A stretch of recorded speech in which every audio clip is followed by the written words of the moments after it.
Hi everyone and welcome back to my universe. It is my pleasure today to welcome Cody C. Engdhal to this channel. So Cody is a friend and a fellow historical fiction writer whose series, The Long Century, focuses on 19th century conflicts, for example, the Civil War in America, but also the Franco-Prussian War in Europe and some more. Cody is a gentleman and has been an inspiration of mine since, well, for as long as I've been published, and today he comes on the Baptist Universe so that we can talk about what makes great historical fiction. So if you are a reader, an enthusiast of this genre, or even more if you want to become a writer of historical fiction, you will learn in this video what makes it so interesting, how we prepare to write books and how we market those books, among other topics. So without further ado, let's welcome Cody.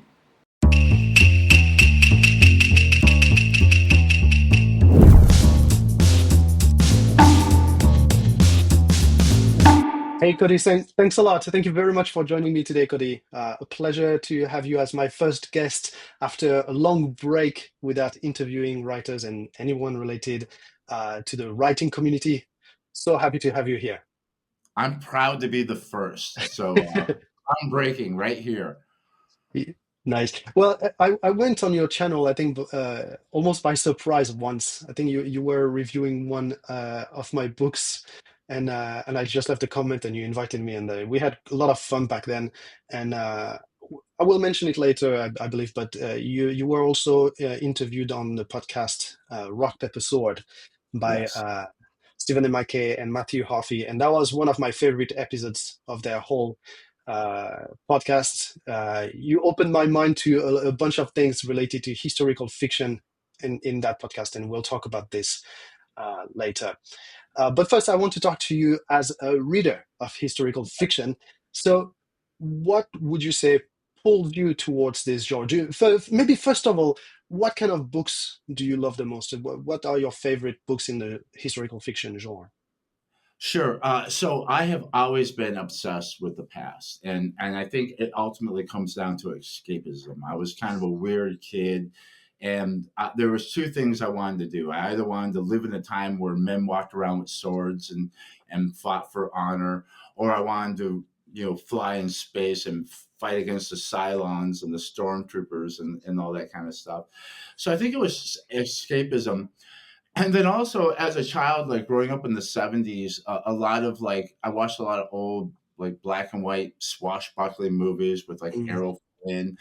And I love that kind of feel of like the Age of Honor. And I know I might romanticize it a little bit, but I just want to have I like things that, first of all, I love to learn. So I like a book that is Mm. going to take me far away into a land of adventure, but it's also going to teach me a little bit something about history. Um, I think one of the first, one of my first favorite authors in the genre is actually one of your countrymen, Alexander Dumas, who Mhm. myself, I consider myself a spiritual child of Alexander Dumas in my writing. And then Father, I'm guessing you mean the Alexandre Dumas, the father, right? yes, the font. So Yes, the yeah, Three Musketeers and all of this, right? Yeah. and the Count of Monte Cristo. In fact, Yeah. my computer is sitting on my big copy of the Count of Monte Cristo. And actually, Dumas, I don't know if you know this, but Dumas is in one of my books. He's in Yeah. Oscar You, Club. I And remember you mentioning, yeah. yeah, and bringing him into it. And I put him in a historically accurate, I mean, the scene takes place in Marseille, and it was right at the time that Dumas was actually researching for the Count of Monte Cristo, and Hmm. going to the Chateau d'If, and he takes my character with him, her and some of the other characters, because we all know that Dumas loved the ladies, and so it was fun to bring him in there and have that little bit of Dumas good Although history. most of them were of my countrymen who were writers at the time are really big ladies men, I would say. So, but yeah, Dumas was famous for it too. Yeah, please excuse me for saying this, but isn't that part of being French? No, What? how dare you, I sir? It used romanticize. to be. You are talking about writers right during the Romantic period of French literature. Yeah, that was a big thing. Yeah. Yeah, that's true. And I'm a big fan of it, by the way. I'm a fan of his. Well, Guy de Maupassant is Mm, more 20th century, but I love yeah. his work as well. And Oh, same. Yeah. yeah, and the guy who did what's the guy who did the Ramses books?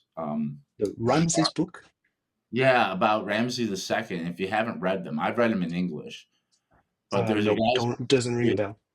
Oh, okay. I'll send. I don't have it in my head, but I will send you a message because if you All haven't right. read, if you love historical fiction, and you can actually read them in French, I had to read them in English, Mm, but just wonderful, wonderful books. But to answer your question, yeah, I'm just a big kid at heart. I'm a 12-year-old boy. I want to read books that have full of romantic, and I mean romantic as far as like romance period, as mm. opposed to. I mean, I like romance too, right? But romantic characters, swashbucklers who fight for honor and love and those things.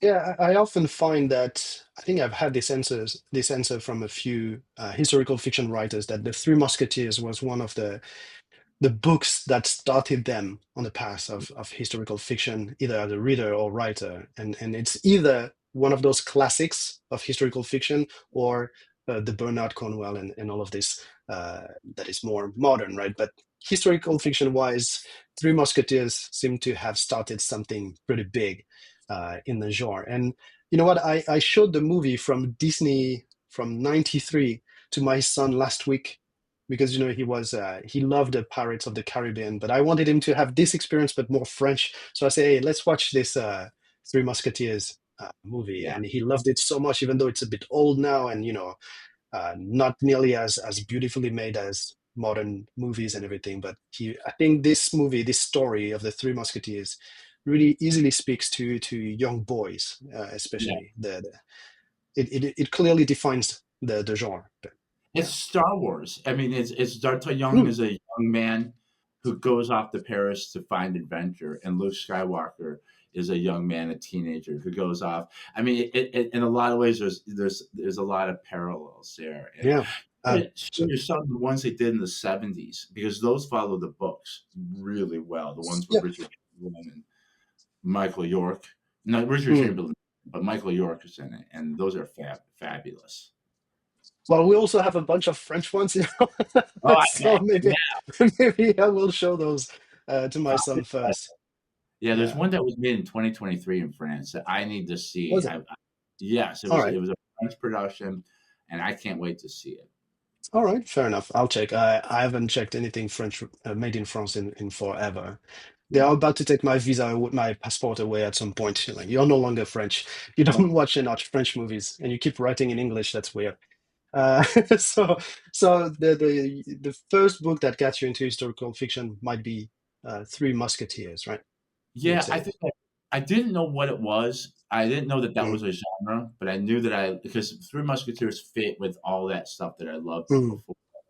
And then I lived in Portugal for a while, and when I came and I taught English in Portugal, and when I came back, I picked up my first Bernard Cornwell book, and that was Sharp's Sharp's Escape, and it hmm takes place right around the city of Torstvedrich, which is where I lived and taught English. And I was like, wow.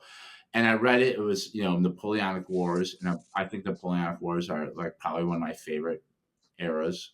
And, Yeah. um, and I think at that point, and I had already read some Jeff Shera Civil War stuff.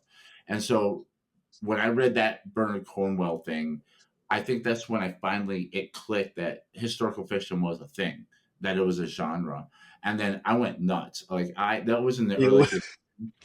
I I read know the feeling. Yeah. everything that Bernard Cornwell has written, and most of it like back at that time. I burned Mm, through the Sharp series, the Uhtred series, all that stuff. Could not get yeah. enough of it. And I'm still reading him when a new book comes out. I read it. Oh, same. I mean, I never got into the Sharp series, to be honest. Like, I never, again, that's going to sound very non-French, but I never really found my passion for Napoleonic Wars. Yeah. and this in this time period in Europe. But that was the same. I think that was in 2016, maybe. I started reading historical fiction in English, Yeah. and I started with Bernard Cornwell, obviously. And I think the first one was like The Winter King, and that was like a love from the first line, right? And and then same, I read anything from Bernard Cornwell that didn't involve a musket, basically. Yeah. And then that led to all the Giles Christian and Robert Law, Angus Donald, and all of this. And then I moved to like a Roman periods and different times and settings, and just haven't stopped since. Yeah. Yeah, that's what I love about this genre is there's so much we can do. I mean, I have my favorites, but I read everything. I read the Roman stuff. Mm. I'll read World War II. I'll even read modern day like military thrillers. I like that Mhm. stuff. But the Napoleonic is fabulous. I love that stuff. American Civil War. I mean, there's just the Renaissance. I read a book that takes place in Venice during the Renaissance. I mean, there's so many places that we can go and visit and have an adventure in historical fiction. And I mean, Mm. there's so many good writers right now. There That are. Yeah. Actually, would you like to recommend maybe a book or a writer that maybe is not like a mainstream, but you found really fascinating? Let's see here. Okay, well, you're one of them, by the way. You're Oh, one of them. thank you. Yeah, I read the first two of uh, the War of the Three Three Kingdoms. Kingdoms. Yeah. And I tell you what I really liked about your books is that nobody's doing Chinese military. And I grew up. We had kung fu theater when I was a kid on Channel Mm. 20 in Detroit. Saturday after the cartoons, kung fu theater would come on, and they would show these like Jackie Chan Hong Kong 1970s made movies. And I love that stuff. And I love martial arts. And so it was a treat reading yours. Mm. The guy, Jacques, I think that's his last name. He has a great series on Ramses, Ramses II. And the second book has it's not the main story, but the story of Moses, Mhm. but it's told differently. It's not told through the Judeo-Christian way. It's not told in which Ramses II is the hero, and it's presented as um, Moses is one of his best friends, and there's like a feeling of betrayal, and Moses is seduced by a sorcerer who leads him astray, and Mm. it's I know it sounds kind of weird because we had this, the Ten Commandments, the movie with Charleston Heston of what the whole Moses story was. But what if there was another way? And I love doing Mm. that. By the way, I love when I write. I rarely there are rarely like there aren't good guys and bad guys. There are villains and heroes that are on both Yeah. sides. And That's really the beauty of historical fiction is like when well done, you don't need to have clear nice guys and bad guys. Very right, often it's like just two sides of the same map and yeah, fighting to keep their corner. And I often say like when you have a good historical fiction book, you live through it, but when you close it, you feel happy about where you live and when you live. And that's the yeah, difference with many different genres, right? So you're like, wow, this book was amazing. I'm so glad I don't live back then. I'm not living then, you know. Well, I'll tell So, you, and it depends on the writer too, because I will say there are some writers who want nothing more to impress upon you just how awful it was, mm, and that's fine. And because I know that some writers want like uber realism, where like you read it like, oh god, I'm so glad I'm not there. But part of me enjoys, like I just got done reading a guy. Here's another one, John Drake, and he changed mhm. his name mid-series. Have you heard of him? No, it doesn't ring a bell. John Drake, and he had a different pen name, and then he switched to John Drake, which sounds like a pen name as well. But he's got a series called the Fletcher series, and he's still writing it. And he Mhm. sold a box set of 7 for 99 cents. And I have a nautical novel that I'm going to be writing soon, so I wanted to start reading other nautical novels. And I read the first one, and it starts with a young man in like 1790 being pressed into the Royal Navy in Britain. And mm, I've always been that's always seemed like the worst thing that could ever happen to you. Being pressed into the Royal Navy or going to prison or being sold into slavery are like the three worst things that can happen. But you read this first novel, and eventually, like the character, once he gets past like the heartache of being dragged away from his home and being literally like a slave, or not literally, but figuratively like a slave on a navy ship, he starts to thrive and starts to enjoy and starts having mm. this joy of battle when they go into battle and starts and it's like the very first time it's like, wow, it actually seems kind of fun now. Like being on that boat. I want to be on that boat, and I want to go fight, Yeah. no offense. I want to go fight the French on a, British Navy. Yeah, all right. That maybe okay. Maybe that's why I felt this way with the historical fiction. Is most of the time, my people is the bad guy because it's written by from the point of view of the British, and you know. I Yeah, I think that's why I was going to tell you don't read the Sharp series because there's no No, but enough. the, like Bernard Cornwell's books, like Azincourt or the Harlequin series. I forgot the if it's the Yeah, British or the American name. yeah, Yeah, that's it. the French, yeah, the French guys are. It's always those bastards French, those French bastards and all of this. Let's kill them. So Read I'm used mine to 'cause it. French aren't always that bad. Yeah. They I do have a bit of the, with the, Franco-Moroccan War in Mexico, my Mm, love. And the f and Abdel Kader, I don't know if you know who he is, but he was a leader of the Algerian resistance. He's in that book. And the French mm, are the bad ones, but, like, in my French Fiasco, it starts off on the Prussian side, but the story moves over to the French side. mm, And like I said, I don't write like there are no bad guys. The French nor the Prussians are like the stormtroopers in Star Wars, where they're just uniforms that they're shooting. yeah. And so. But I think Bernard Cornwell. I think a lot of the British have a chip on their shoulder for the French, especially not now, but historically. Yeah, And yeah. you, No, it makes sense. Makes sense. Plus, you know what? I'm from Normandy, so I can claim to be on both sides. It's fine. yeah, So Vikings. yeah. Yeah, no, plus like the William the Conqueror and everything, right? So Yeah, we are basically both French and British at the same time. Not British, but in England at least. yeah. So next question. So what is important to you when you read historical fiction? And same question for when you write historical fiction, if the answer is not the same. Because I found that on my side, it's not always the same that matters. For me, it's exactly the same. Yeah? And part of my passion for writing is that I'm a passionate reader. I love to read. I've read all my life, Mm, and so um, I I have an ear to the market. So I am writing for readers in general, but I am a reader.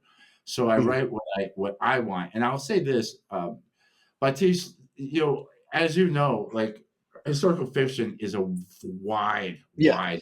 In fact, what you and I are really talking about is military historical fiction or historical action adventure fiction. But there Mm, is like all sorts of subgenres in it, let alone the time periods that we write in. There's a lot of interpretation of what's good and what's bad and whatever. And so I want to say that there's room for everything. If you like to read it, then it's good. If you like to write it, it's good. For me, um, I also I'm a fan of history itself, and so mm. I consider historical fiction kind of like the sugar with the medicine. When I was a child taking aspirin, my mom would chop up an aspirin, add sugar and water, Yeah. and sweeten it.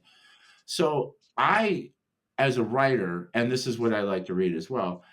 I like to keep my stories as close, not only as close to the real history as possible, as in like making sure there's everything is true to the era, but I Mm, tie it into the historical event, and I try to make sure that my fictional story fits into the plausibility. So my fictional story could have happened while the mm, real history is happening.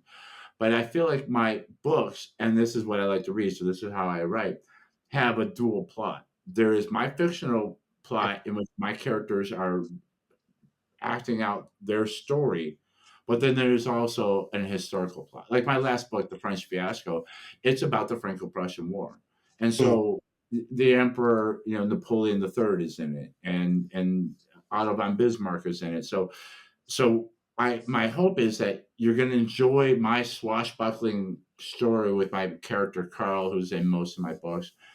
But when you also read about the Battle of Sedan, you can walk away with a pretty good idea of how the Battle of Sedan went, mm, mm, and how the workers the uprising of workers and socialists happened in Marseille during the war, and that's in the book too. So Bernard Cornwell, I learned this from him. Every book has like a marquee battle, and then in the end, you have a historical note. And I yeah. do that where here's what's true. Here are some places where I kind of played with the timeline or whatever. But I have gone on and read multiple books about the the French Revolution and the Napoleonic Wars because Bernard Cornwell got me interested in it. And so I hope that that happens with me. That Mm, when you read my Civil War stuff, I write Western theater, which is not as popular as the Eastern theater. It has Robert E. Lee. Everybody loves Robert E. Lee. And hopefully you get done, and not only you have learned some real things about history, but maybe you're interested in it. And I also feel that I write in such small niches of history that mm. it's I have a responsibility of making sure that I'm giving you the correct story, so that you don't have any false beliefs. So historical accuracy, no matter not only about let's say like technology and Mhm. weaponry, but also on the line of events, the events as they happen, is very important to you, both in the books you read and the books you write. That's true. Right. Yes, Yeah. Because on my side, I tend to be more forgiving as a reader. Like I that's don't cool. care so much. I mean, I do to a certain degree. I have my limits. If read something that makes zero sense historically, I will quickly put it aside. But there's a gray area, a very large gray area, For and sure. and but then when I write, I'm trying to narrow this gray zone of accuracy, or at least it's not even accuracy. It's more like, yeah, what could have happened. Yeah. I tend to be as close to it as possible, but at the same times, especially when it comes to relationship between characters, I'm very flexible. Like the last book I finished in historical fiction is set in 16th century Japan, and yeah, I took a lot of liberties about two or three characters that probably never met, but Right. in order to bring the story to where I wanted to, well, have to be. I liberated those characters to do what they wanted, basically, in my Good. story. But then again, it's the same as you. I'll definitely mention it at the end of the book in the notes, saying like, yeah, by the way, those two characters that started a relationship, they didn't in reality. Very unlikely didn't. But then I again, think no one can say that they didn't either because there is well, no proof, right? Yeah. that's exactly. No one can say Mm. that Alexander Dumas didn't go on a trip to Chateau d'If with my character. And by the way, even at the Yeah. time that he was writing, it wasn't a horrible prison. It was, in fact, there were people that lived there in comfort and luxury. It Mhm. was more a political prison. And if you had money, you could live quite well. You just couldn't leave. But Yeah. yeah, I think there's. I'll give you an example of because I am tolerant to a certain point. One of the best series I ever read has one of my biggest pet peeves for that, and that is the Con Iggulden Caesar series. Have you ever read that? Oh yeah, I know where this is going. Yeah, So yeah, that's no that I don't even put it in historical fiction, to be honest. This one is yeah, it's a mix of historical fantasy and fan fiction to me. It's a great book. yeah. I Oh, love those books, serious. all right? They are Yeah, great, but they are not historical fiction. yeah. I don't think And the anyway. Con, I please, all apologies. Yeah, I had problems with the historical inaccuracies in it, but it Mm. was a fabulous story. Mm. I would say the worst. This is an example I always give. The worst I've ever done. Two things. One is during the Battle of Churubusco in the Mexican American War, I have a building blow up 2 hours earlier than it did in the battle. That's about as Mm, bad as I get. Um, at the Battle of Shiloh, the Confederates are marching for 4 days to get to the mm, battle. And throughout the 4 days, there were multiple documented meetings that the generals had. Well, I had a meeting just before the action started, which was one of them. But I mm. had some of the actual historical quotes that some of these men said along the way. I consolidated that into one meeting, so that, and that was just to not to bore the reader to death by, by, okay, well, Yeah. then they stopped here and Beauregard said this, and then they stopped here and Johnston said this. I just kind of had all that happen all at one time. I think that's fine. I mean, I think Yeah. in the end, Yeah. it comes down to every writer and every reader. Where are your parameters for that? No, no, absolutely agreed. Plus, I think there is a big difference between your books and mine. Is like the events you describe, the events through which your characters go are very well known and recorded. Yeah, So it's you have not only you have the chance to know exactly what happened, but also many people will know exactly what happened. So when they read your books, they will point out the mistakes, historical inaccuracies, if there are any. My books, then, I mean, at least the Three Kingdoms ones are like second century China, and we don't yeah, know much about what exactly happened. So I can get away with more. yeah. There's Like I can, freedom. yeah, there's a lot more freedom. I think that's why I love this. I love those this setting of like ancient China. That's why I love Viking books as well, because we just don't know. Like Yeah, anything we know about them was written after they were gone or transformed into another culture, right? yeah, So you have a lot of freedom to as a reader and as a writer when it comes to those stories compared to 18th century, 19th century Europe or America. yeah.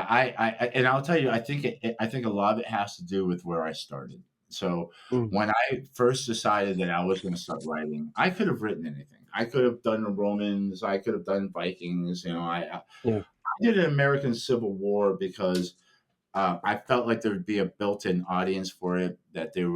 Uh, that there was a lot of research done, so mm, the resources were there. And I live in Tennessee, so most of the battles that I have described, I've actually been on a yeah. lot of battlefields are preserved, so I've been on the battlefields and went to the museums. But it's a two-edged sword because the American Civil War, like the Second World War, is probably one of the most studied things in military history.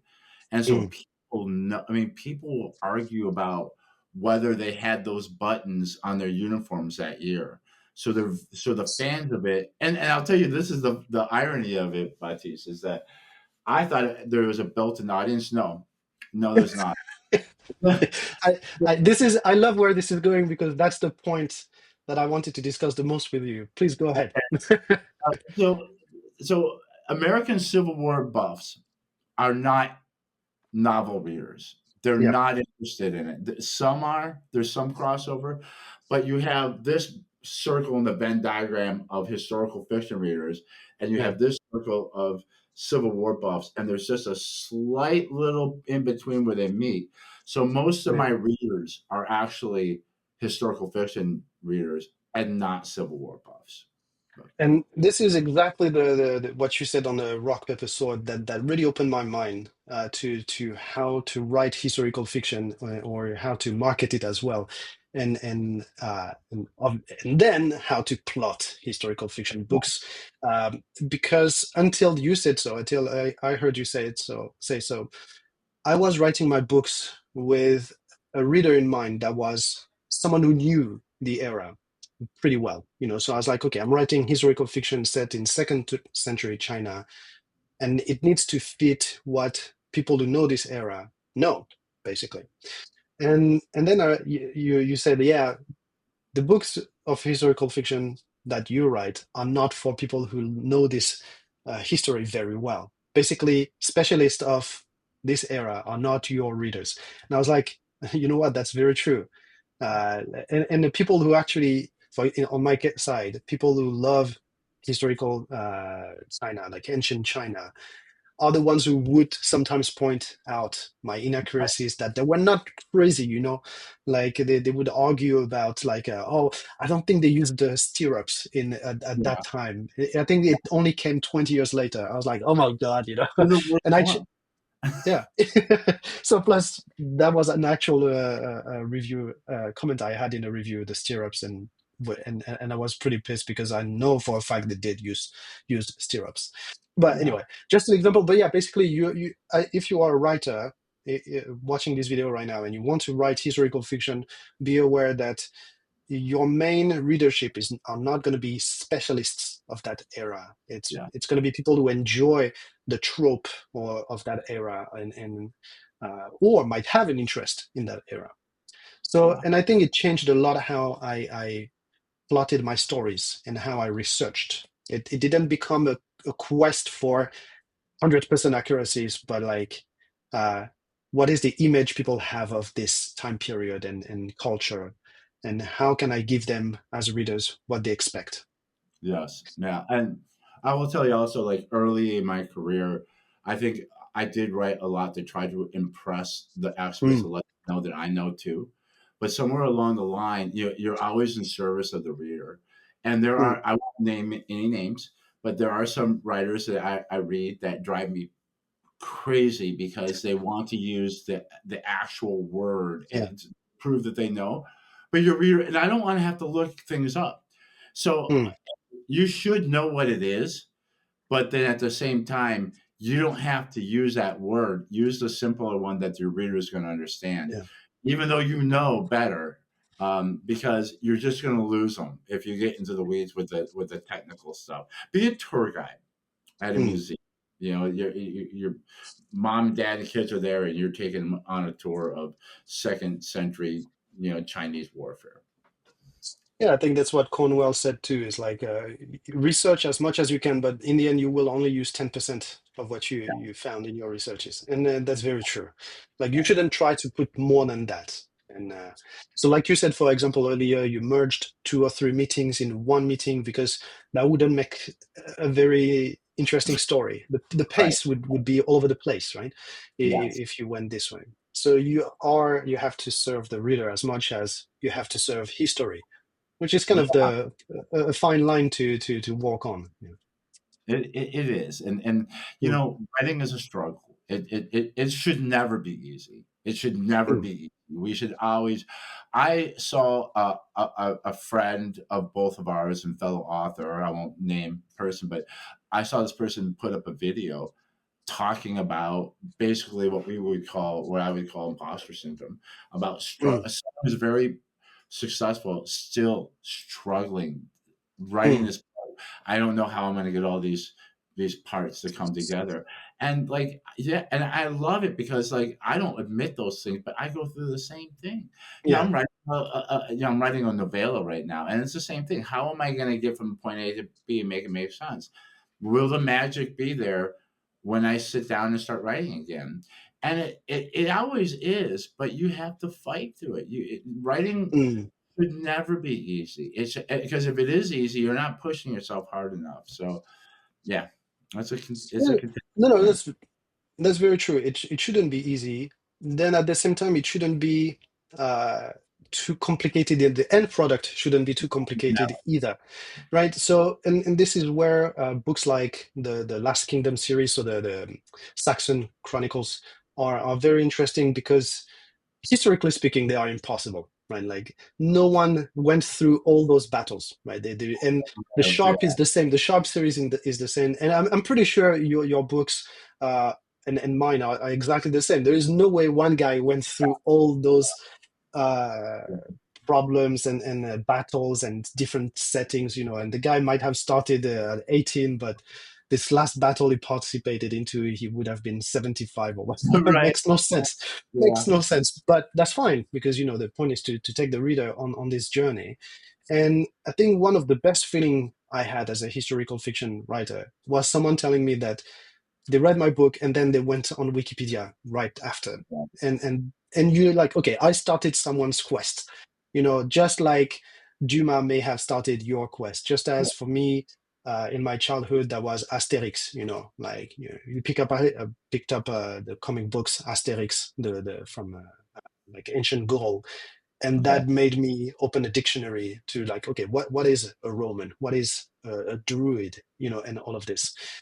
So this feeling of like it, I didn't teach you those readers history, but I made them want to learn to study history by themselves, I, and I that's was such a great feeling. one of Yeah. them. I'll be honest. I read the Yellow Sky Revolt, Mm. and then I went and I looked up the War of the Three Kingdoms on Wikipedia, and read the Wikipedia, and I Yeah. never knew about it. And I may have seen some of those kung fu movies I watched as a kid may have been about it, but I knew nothing Mm. about it until I saw your books.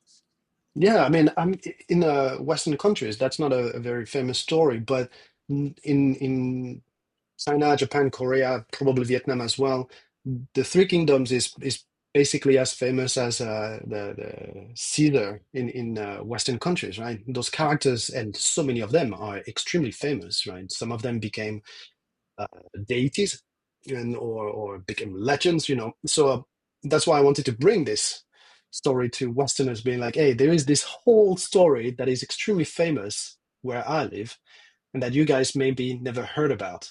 Yeah, I But think you're a good vehicle for that too. yeah, Because you are a Westerner, so mm, and you're writing books. Let's just be honest, you're writing books for Westerners, and yeah, so you're absolutely, yeah. interpreting that for us. And so I Mm, understand it very well by reading your books. mm. Yeah, no, plus, so that's really like, how would my favorite historical fiction writers write a book about ancient China? That's really what this the idea behind Yellow Sky Revolt and the following books was, or and still is. Um, but it goes back to what we were saying, is like the main character could never have gone through all of this, right? And one of my earliest reviews said basically Yellow Sky Revolt is Forrest Gump in ancient China. The guy just lived through too many things. It's Yeah, unbelievable. yeah, But yeah, that's how you take your reader on a journey, right? On a yeah. historical journey. Doesn't have to be 100% possible. Doesn't have to make sense all the time. As long as it's entertaining and make you want to learn more about this time period and culture, it's perfect. In the end, your reader picked up a novel. They could have, Mm, and they could have picked up a historical nonfiction account, and maybe they will. But in the end, they picked up a novel. And why did they pick up a novel? Because they wanted to be entertained with maybe getting a little bit of yeah. historical education in it. So yeah. So serving the reader, you know, we want the romance of it, and that's Mm. what it is. And when I read the Yellow Sky Revolt, and what's the one after that one? I read the first two. Heroes of Chaos. Yeah, Heroes of Chaos. And then I have the third one in my queue. That's coming up pretty soon. Um, I, I got those. I could have gotten a book about Chinese military history, but Mm, I wanted an adventure. And yeah. that's why I picked your book. And that's what I got. I mean, I was fascinated with the idea. And I'll tell you, I discovered you through YouTube as well. And it Yeah. was before you had published anything. And I just thought it was great that you had a channel that you were talking about historical fiction and you were into all the same writers and things like that I was into. And then you Mm, came up with that first book. I'm like, no way. I mean, like I said, I yeah. it was like being a kid on Saturday morning at Kung Fu Theater again. I loved it. I think, yeah, and that's going towards my next question or topic here is uh, marketing for historical fiction. So that's something that I found is maybe more complicated for historical fiction writers than maybe fantasy writers and all of this. How do you feel about marketing your books? I don't know for you, but I feel like it's a daily struggle. Oh, it's a constant effort. And Yeah. one of the things about marketing is that um, I think marketing needs to be not a task but a frame of mind, Mm, and that it should permeate. I mean, I can be pretty obnoxious about marketing, and there's so many different angles of doing it because there's so different ways that people approach. They come into the world, and so just tiny little things like I have a Google email account, so my signature on all my emails Mm. says, "Check out my latest book." There's a link to it. Um, just every opportunity, every platform of social media is dedicated to marketing. So, and I'm lucky because I came from that background. My mother owned an advertising agency, which I All eventually right. became a partner from at one point. Um, yeah, I think, to be honest with you, I think one of the probably the core to marketing is, and the core to success is being a historical fiction writer, is you got to be a fan of the genre itself and be a Mm. reader. Because once you're a reader, I mean, there's more to it than this, but at least you know what it's like to be the other person, and you know what brings you to read a book. Mm. It's also, you know, it's tough because literature is so segmented. Because I mean, some of us, like, I'll read, like I said, I'll read some science fiction every once in a while. I'll read a contemporary military thing. I'll read something completely out of genre, but I mostly read the genre. But there's only certain things I'm interested in, and so I might not be interested in. For example, I have a tough time with American Civil War because Mhm. it's like the people who are American Civil War fans are usually not novel readers, and a Mm. lot of historical fiction fans are usually not into the American Civil War. So it's a fine line of marrying those two. So, and then to make matters worse, so I have one series right now. It's called The Long Century, and it's Yep. three American Civil War novels. There's a prequel that talks about the parents of the main character in the Mexican American War novel. And then the two novels after that are the Austro Prussian War and the Franco Prussian War. So they're basically European, the wars of Mm. German unification. And so what's tough is people who may be interested in reading the Civil War stuff may not be interested in reading about, Yeah. I mean, the Mexican American War, most Civil War buffs see that as a prequel to the Civil War, because a lot of the generals that fought in the American Civil War fought in the Mexican War. But it's a leap. Yeah. And it's also like, you've probably heard me say this, and I say it over, and this is an oversimplification, but if you want to make it big in the historical fiction, especially action, adventure, and military, you better have Romans, Vikings, or Nazis in your books, because it's either the Roman era, the medieval stuff, or World World World War. War Two. Yeah. Yeah, so it's tough, and so, but somewhere out there, there is a kid like me who is fascinated with ancient Chinese Mm. culture and military stuff, who's going to see your book. So how do you get to them? Um, Mm. I, Yeah, I would, I think that's really the point. The most important point about marketing here in historical fiction is identifying the reader, like we yeah, mentioned earlier, and it's not always as obvious as it sounds. Like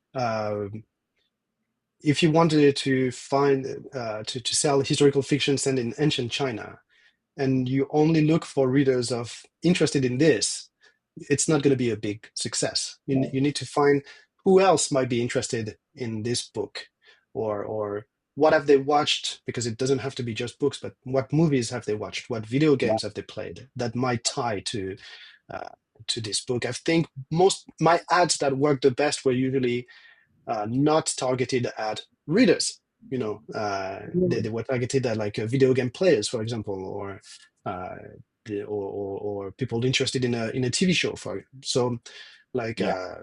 when Shonen. I yeah when I advertised Undead Samurai the first time, I think I tried to advertise toward people who liked Shogun, but because the book came pretty much when the movie came, Yeah, that was a very good timing.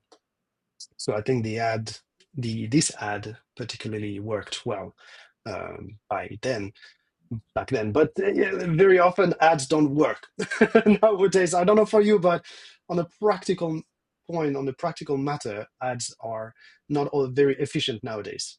So I don't know if you felt this difference over the last 2 or 3 years. I have.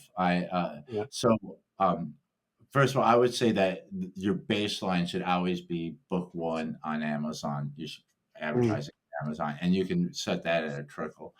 But I believe you and I are both talking about advertising on Meta on Yeah, Facebook and Facebook. Instagram. Yeah, and when I put out Mexico My Love, it was when I first started doing I'm sorry, Facebook ads, and I couldn't believe it. I was printing money. I was Yeah. Mm. every dollar I was putting in, I was making back four. It was Yeah. unbelievable. Um, I I don't know about the algorithms. I was actually really disappointed with them because they offered me free um, uh, uh, teaching, like working with an Mm. advisor that helped me. And I was supposed to get 4 or 5 sessions, and I had one session, and it was great. The guy had great advice, and I did what he told me to do, and it worked really well. And then I kept getting stood up every time Mm. they book a new one, and I kept writing to him, and there was no one to talk to.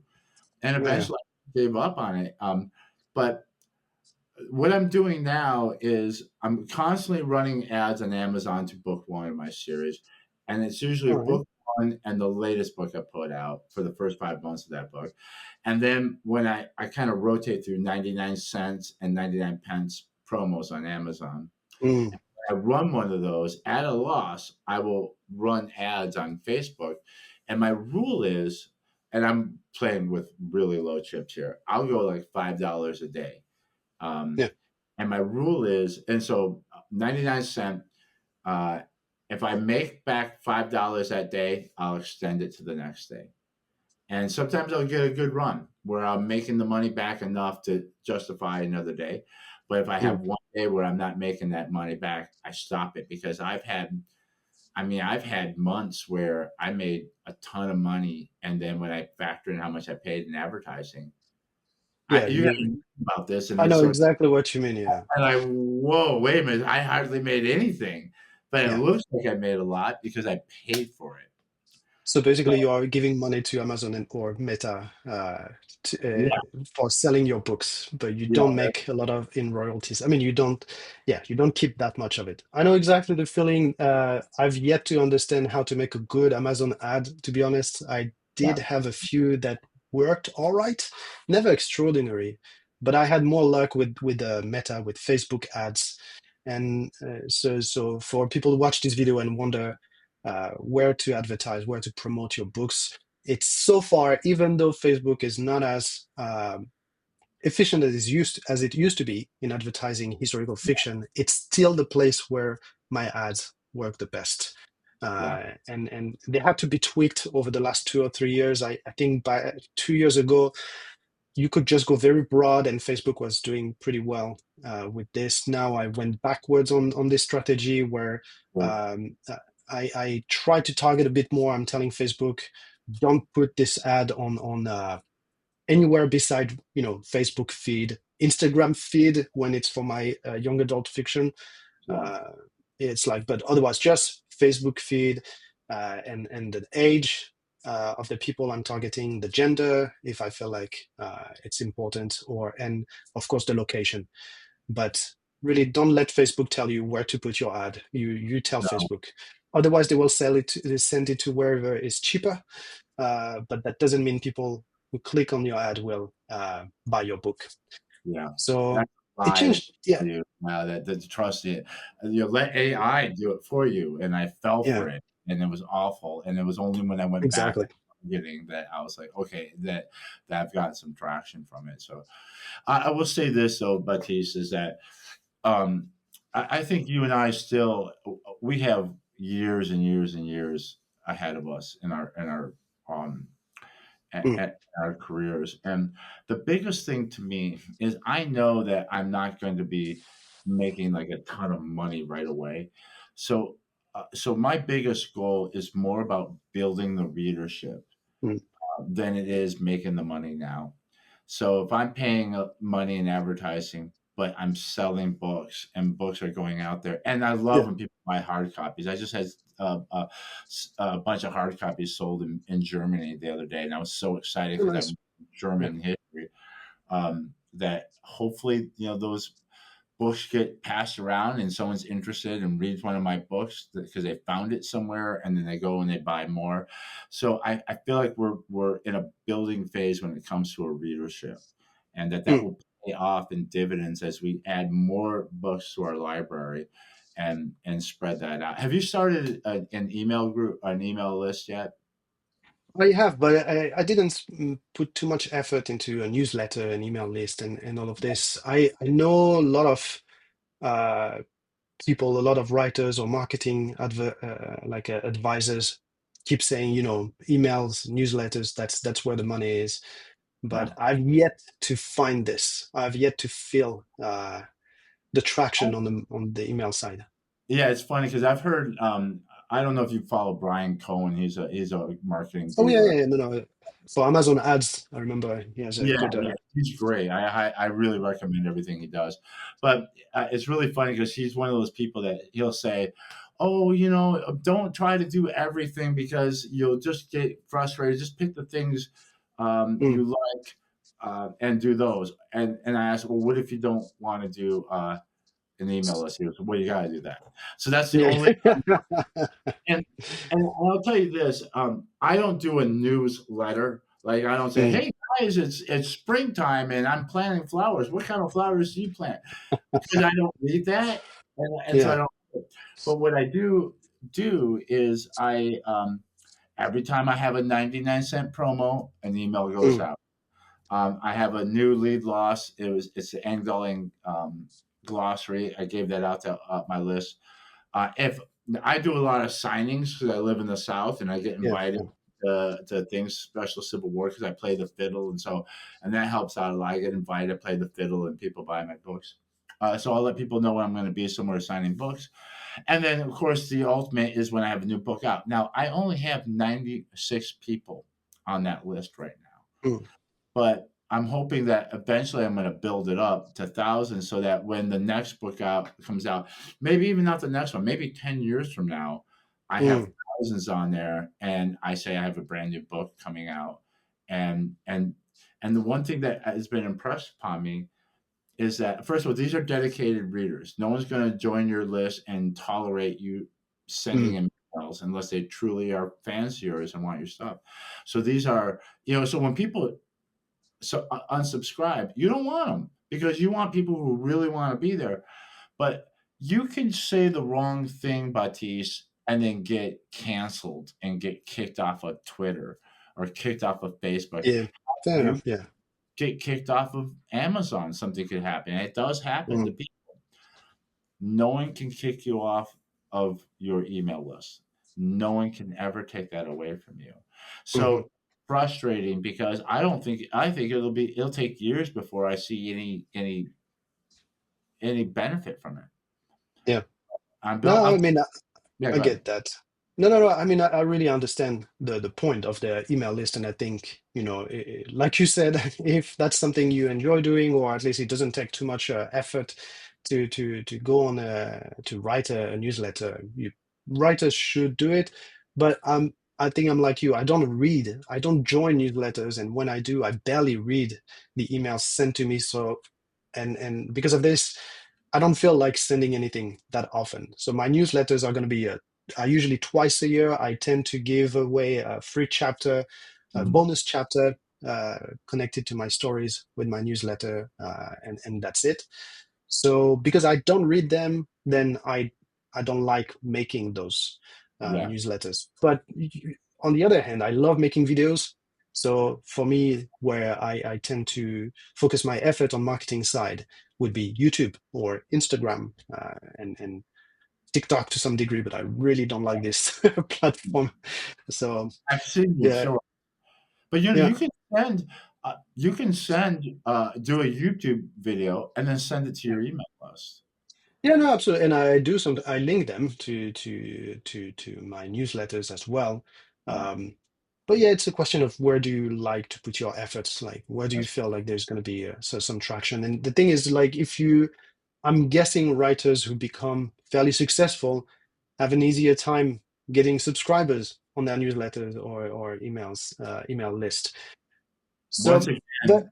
you have to Yeah. just it has to be a frame of mind. Like at the end of every one of my books is in Mm. multiple places. Join my email list. Join my email list. It's in the signature of all my platforms.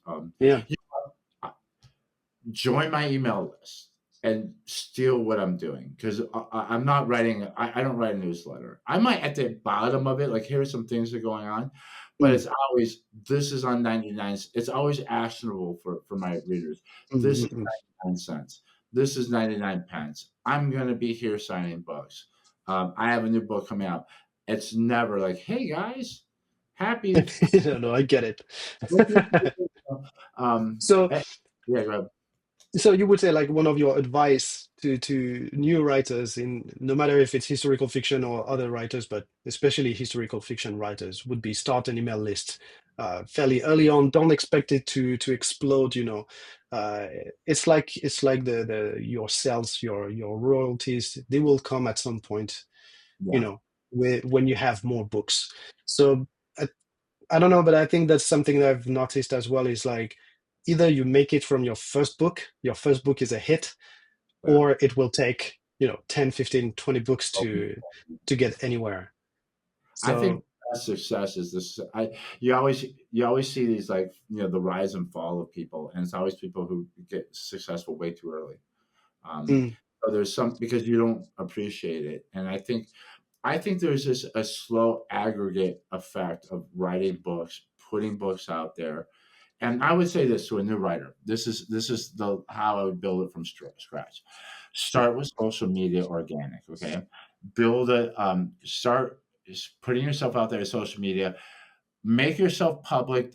I don't have a separate author page. I have a one that I use for it's Engdahl House, which is my micro publisher, which is me, right? mhm, But but be open to the world on your social media. Stay away from politics and religion. Don't get in there. Don't get in arguments with people. Stay away from all that kind of stuff.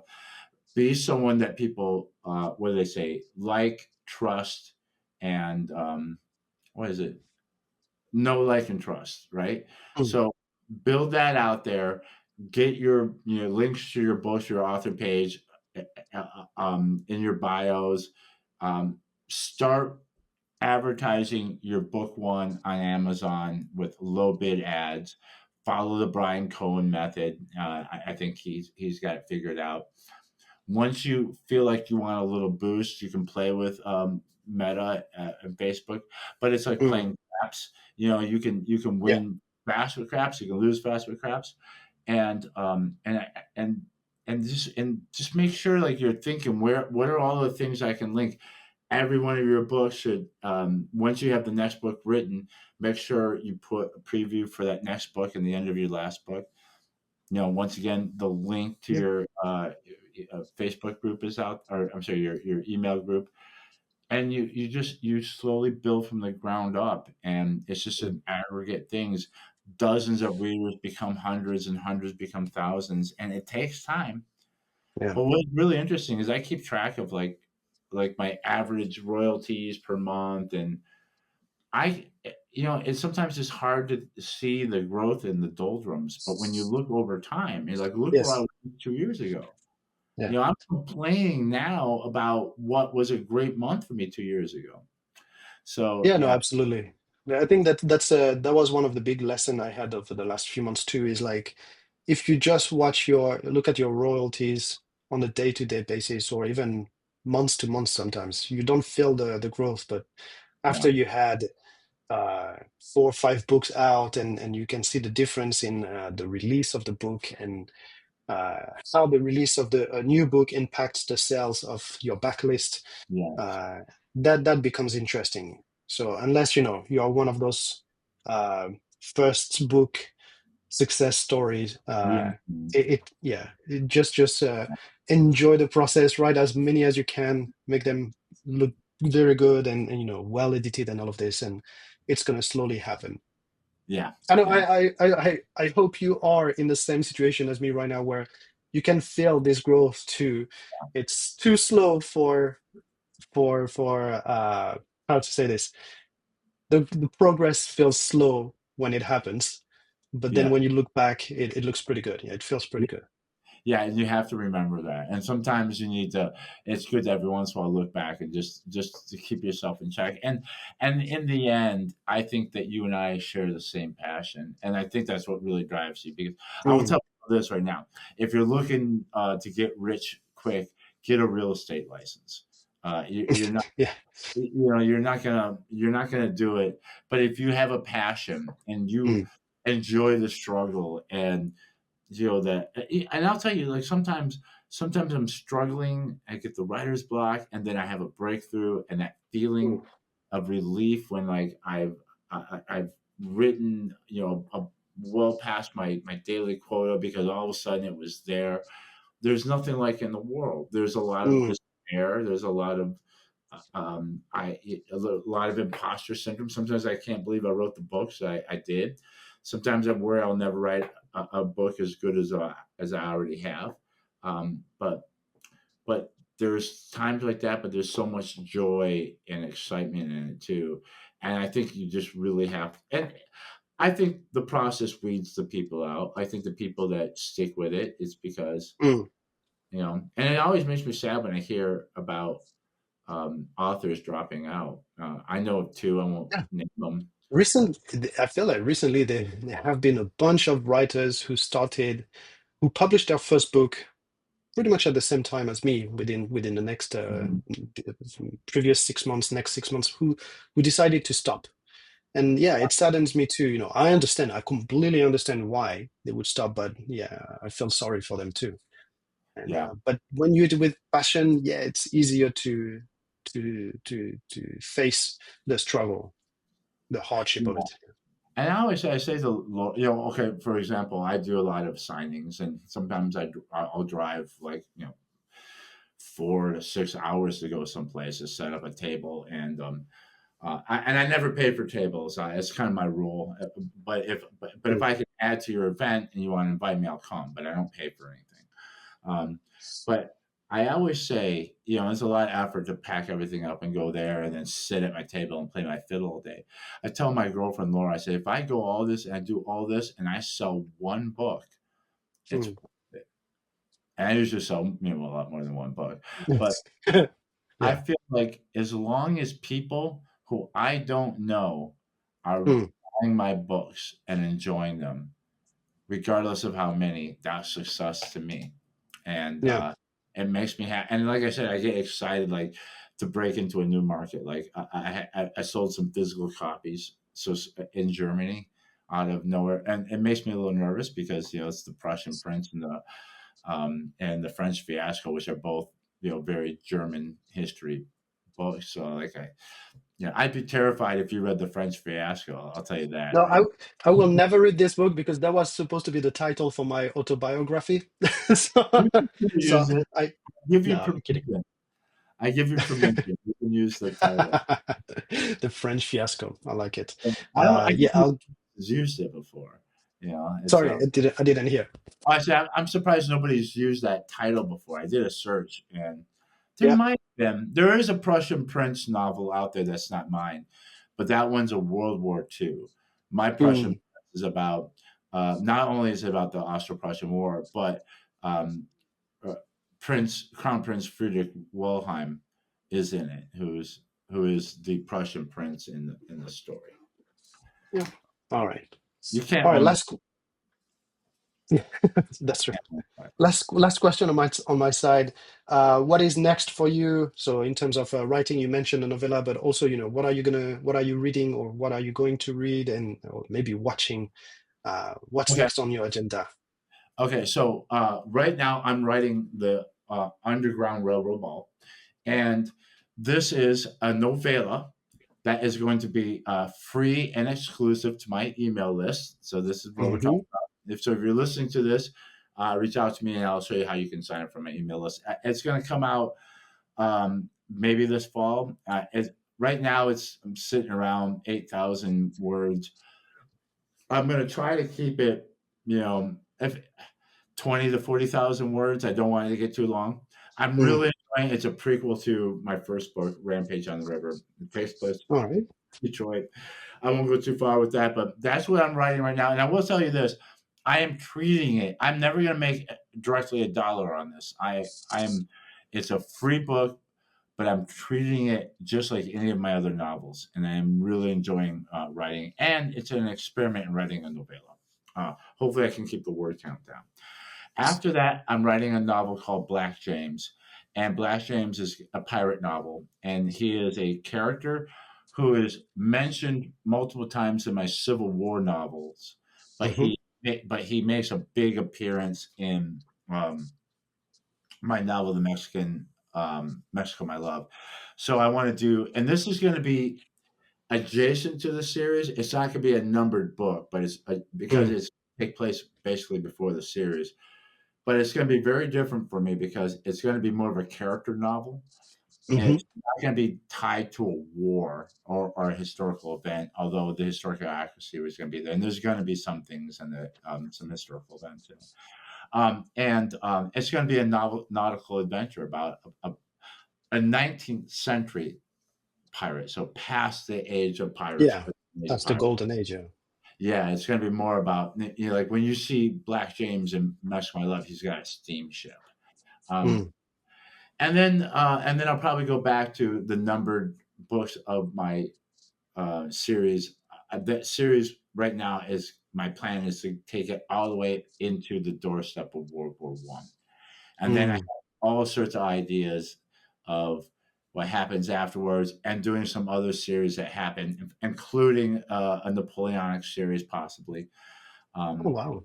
you can steal this from me.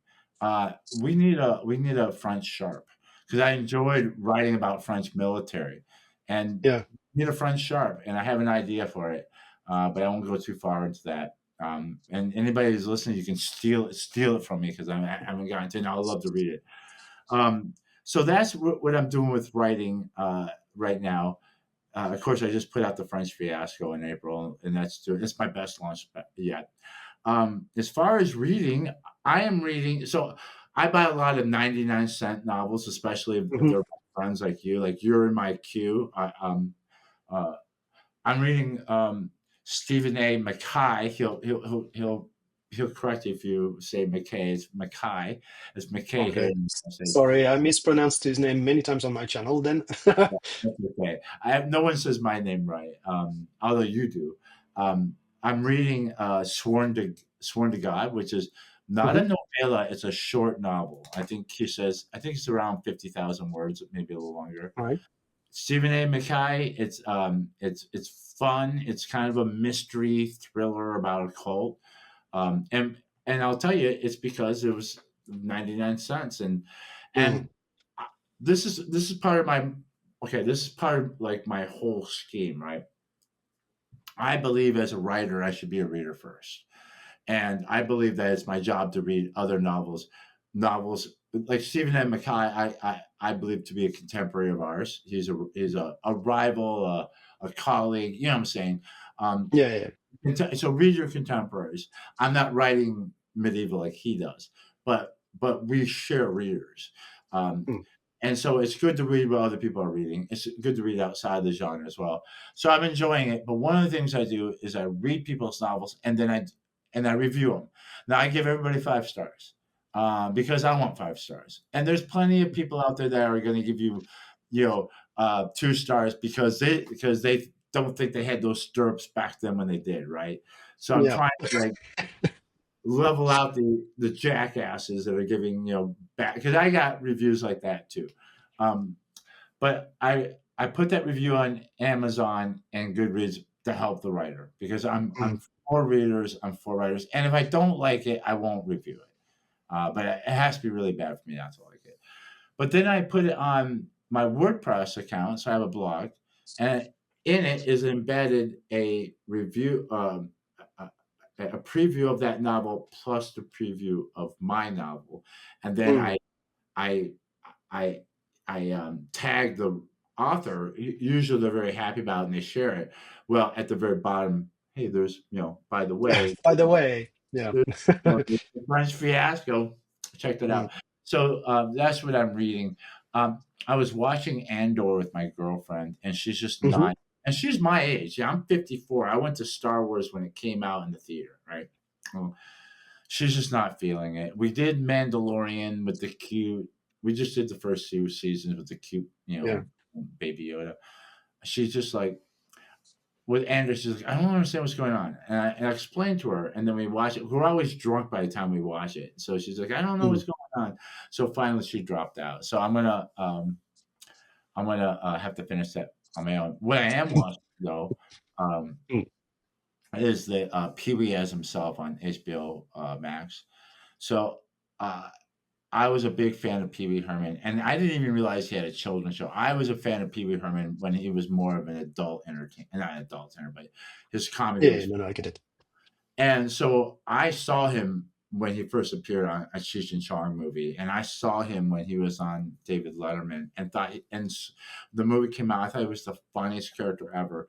So to see, Paul Rubin died of cancer, so they Mm. made this documentary, and the documentarian didn't know that Paul was actually dying when they made this thing. Oh, So wow, okay. I'm a big fan of Paul Rubin and Pee Wee Herman, so it meant a lot seeing how this played out, and having witnessed it in real time as a kid. Um, it's pretty neat to see that. And then what else did you ask me? So that's what I'm So watching. the other thing that was reading, writing, and watching, and I don't know if you play, if you are a player of any game or whatever. Yeah, I'm not a video game player. I just was never good Ah. at it. Yeah, I play euchre on my phone, which is an old card game that my grandpa played. All right. Yeah, pretty So, much and do it. you have any coming events where you will be signing books or play the fiddle? Sure. If you happen to be in Middle Tennessee, Hmm. I'm going to be at the Robertson County Museum this Saturday, which I think is June the 14th. I will be playing fiddle from with my partner Paul, who plays the banjo. We're gonna play from 10 to noon, but I'm also gonna have a table there all day selling books. So you can come by Oh, and I'll sign a book. If you've already bought a book and you want to bring it, I'll sign it. But if you want to buy, and I usually offer deals like if you buy more than one, if you buy them all, you get like quite a bit of money off of it. So come by and see me. I'm always happy to see people. all right. Well, I'll post a link to this event in the description of the video, and of course to your website or WordPress and social media. So if anyone is interested in checking Cody's series, the Long Century, I believe, right? Yes, Correct. sir. So please find everything in the comment in the description of this video, and feel free to drop your questions as well. Thank you very much, Cody, for joining me today. That was absolutely super interesting to talk with you once again for a YouTube video, and I look forward to see where your career is going. Awesome. I'm a big fan of yours as well. So thank you. Thanks for having me. It's been an honor. My pleasure. See you very soon, Cody. See you soon, everyone. Cheers.